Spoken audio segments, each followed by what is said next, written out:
that all the world should be registered. This census first took place while Quirinius was governing Syria. So all went to be registered, everyone to his own city. Joseph also went up from Galilee, out of the city of Nazareth, into Judea, to the city of David, which is called Bethlehem, because he was of the house and lineage of David, to be registered with Mary his betrothed wife, who was with child. So it was that while they were there, the days were completed for her to be delivered.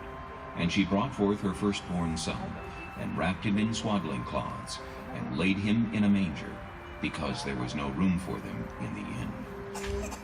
Now there were in the same country shepherds living out in the fields, keeping watch over their flock by night.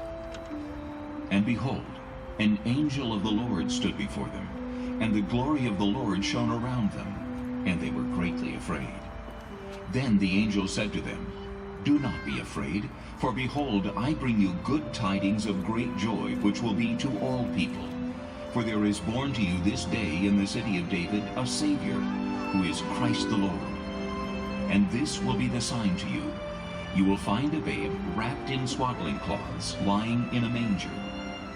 And suddenly there was with the angel a multitude of the heavenly host, praising God and saying, "Glory to God in the highest, and on earth peace, goodwill toward men."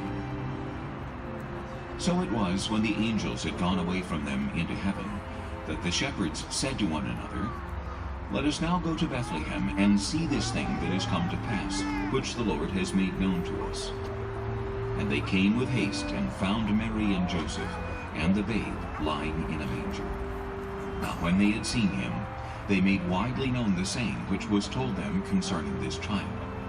And all those who heard it marveled at those things which were told them by the shepherds. But Mary kept all these things and pondered them in her heart. Then the shepherds returned, glorifying and praising God for all the things that they had heard and seen, as it was told them.